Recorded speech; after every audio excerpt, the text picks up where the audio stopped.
Welcome back, guys. So in the last video we talked about a situation in which the coefficient of restitution was given, the initial velocities were given, and we had to find the final velocity. So that was an easy video. The only thing is, the new thing was the introduction of coefficient of restitution for the problems of conservation of linear momentum. So in this problem,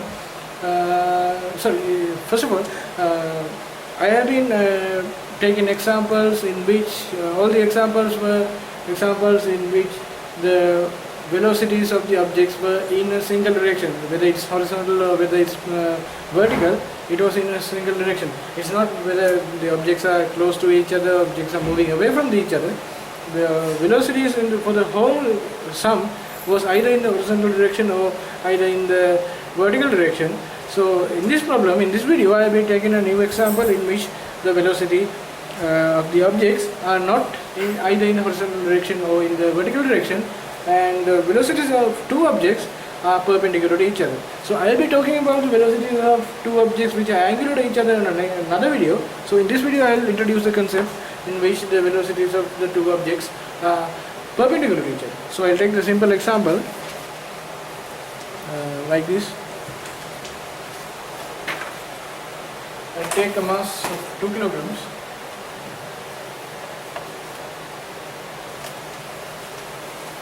Mass of 2 kilograms, which is traveling at like 8 meters per second, and a mass of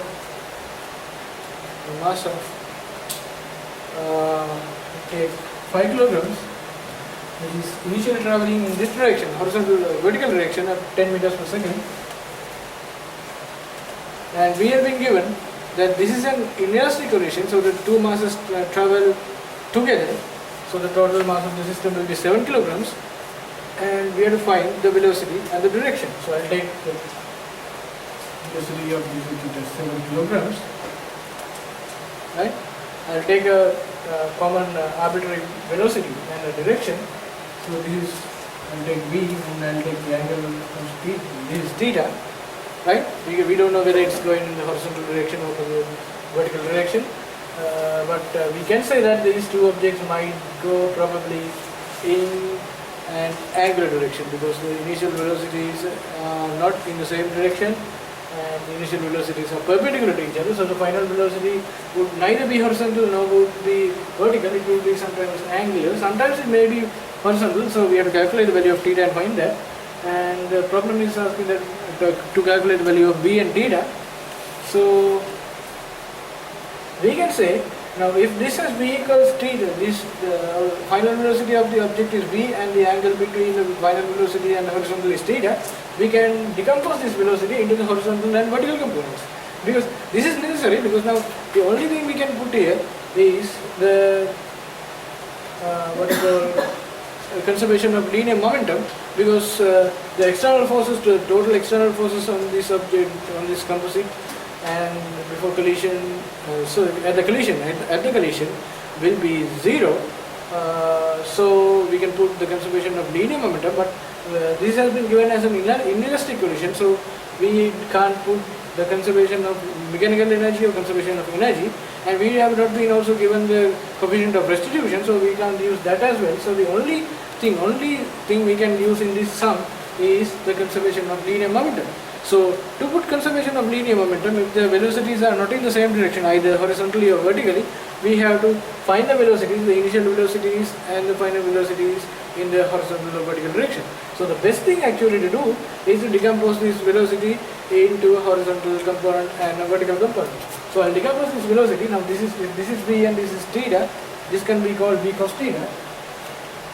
This is v cos theta. And if this is v and this is theta, this is v sin theta. So what I am actually doing, v cos theta and v sin theta, and v are not acting on all the velocities are not acting on this object. What I have actually done is I have decomposed this velocity. So I will draw this object. I will draw this object as if the object is split into two, so that the velocity of this 7 kilograms in this direction is v cos theta, and the velocity of the 7 kilogram in this direction will be v sin theta. Right? Same mass, but I have decomposed this velocity, so I have taken the same mass I have drawn the horizontal velocity separately and the vertical velocity separately.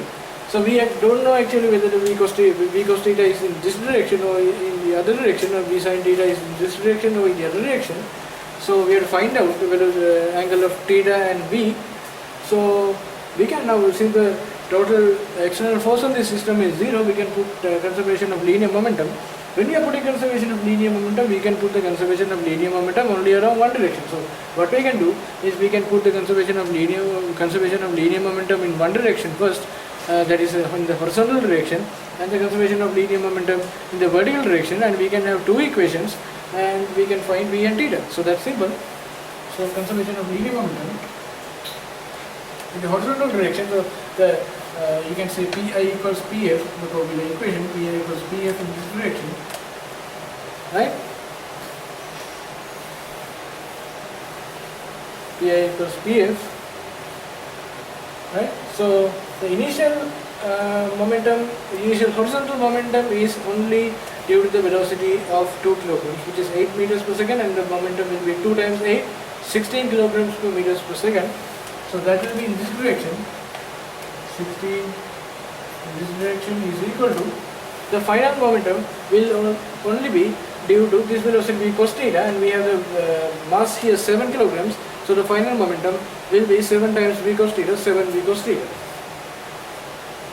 7 v cos theta. Now, we can't say we have got the equation that 16 equals 7 v cos theta. Now we can say that the direction of 7 v cos theta is in this direction, and we have taken the positive direction, v is positive and theta is in this direction. So we'll general take 7 v cos theta is still in this direction. So if 7 v cos theta is in this direction, we can equalize these two regardless of the sign. 16 equals 7 v cos theta. So v cos theta is equal to 16 by 7. So we don't know the value of theta, v cos theta equals 16 by 7. We don't know the value of theta and we don't know the value of v, so we can find directly. So the only other thing we can find is that we can put the conservation of linear momentum in the vertical direction. So I'll put that there. So pi equals pf in this direction, right? Pi equals pf in the vertical direction. So the only vertical momentum on this, only initial vertical momentum on this object is due to the velocity of 10 kilograms on the 5 kilogram mass. So the initial momentum will be 5 times 10, 50 kilograms meters per second in this direction. So I am taking this direction as positive, so I am putting pi equals pf in this direction. So the velocity of the object is also in this direction, so it will be positive. So this is 50 equals, the final momentum is only due to the velocity of 7 kilograms in this direction. We have taken as v sin theta, and it is we have taken as this direction. So we are also putting pi equals pf in this direction, so that is positive as well. So this is 7 v sin theta, right, in this direction, right? So we have taken both as positive, so we can equalize regardless of the sign.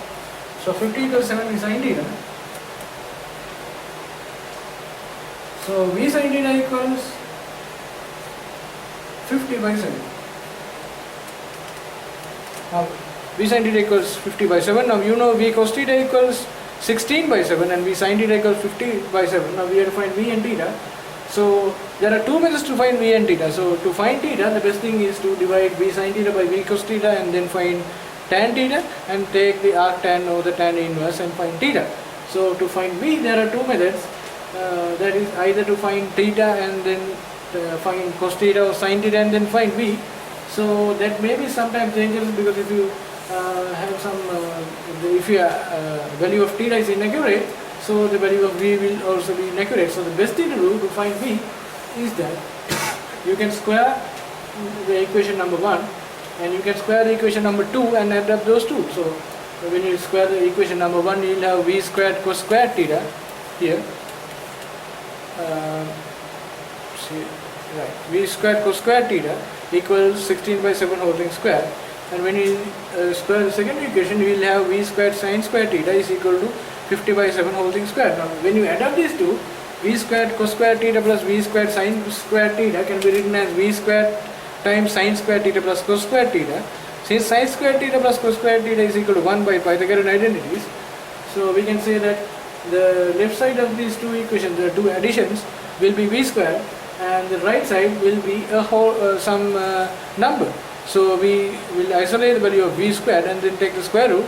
So that's the best way, because even if the value of theta is inaccurate, we will still have a possibility in which v is accurate. Alright, so first of all I will find theta, so that's the best, easiest thing to find. So I will divide 2 by 1. So 2 by 1. So 2 by 1 v sin theta, when you divide 2 by 1, so 2 is v sin theta, 1 is v cos theta, so v sin theta divided by v cos theta is actual sin theta divided by cos theta, so that is tan theta. Tan theta is equal to right hand side, this is 50 by 7 divided by 16 by 7. So 50 by 7 divided by 16 by 7 is equal to 50 by 16. So 50 by 16 can be simplified to 25 by 8. So we can simplify of that. 25 by 8. So this is equal to 1 upon 8. So that is 3.125. So tan theta is equal to 3.125.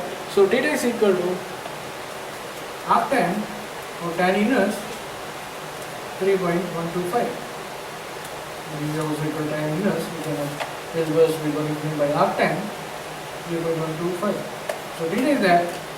You can find what is tan inverse of arctan 3.125. So 3.125 is a legitimate answer. So theta will be positive. So theta will be positive. So the velocity, the angular velocity will be in this direction. So we have to find v as well. So we, as I said before, I will square equation 1, square equation 2, and add up those two and isolate v, and then take the square root. So equation 1 square plus equation 2 square. So you will have v squared sin squared theta plus v squared cos squared theta is equal to, right? Is equal to 16 divided by 7 whole thing square plus 50 divided by 7 whole thing square. So you can take v square out of these two. Sin square theta plus cos square theta is equal to 1. So the left hand side will simplify to v square. So the right hand side 16, you can take 1 upon 7 square out. 1 upon 7 square out. Right? 1 upon 7 square out. So this is 16 squared plus 50 squared. So 16 squared is 256. 50 squared is 2500. So it will be 2500 plus 256. So that is 2756. I am not pretty sure whether 2756 is a perfect square. So I will take the root like this. So v is equal to plus or minus 1 upon 7 root this one. 2756 root of that divided by 7. Right? Root of 2756 divided by 7. So that is v. So whether v is positive or negative. Alright, so if v is negative, theta should be also negative, because we have measured theta in this direction. We have measured theta from in this direction. From this is the horizontal base. From this onward, we have measured in the counterclockwise direction or anticlockwise direction. So if theta is positive and theta is in this direction, we have to take v is in this direction. So normally we are marking the velocities that are positive and in the direction we want. So we have to take v as positive. Because theta is positive, v should be in this direction, so v is positive. So v is equal to actually, v is positive, v is greater than 0. So v is equal to 1 upon 7 root 2756. So sometimes 2756, I am not pretty sure, maybe a simple root. So you can divide it by 7, so we can find v. So theta is equal to tan inverse 3.125 and v is equal to 1 upon 7 times root 2756. Alright, so that's a simple sum in which the velocities are perpendicular to each other. So in the next examples I will do some more concepts on conservation of linear momentum. So thanks for watching this video and see you later.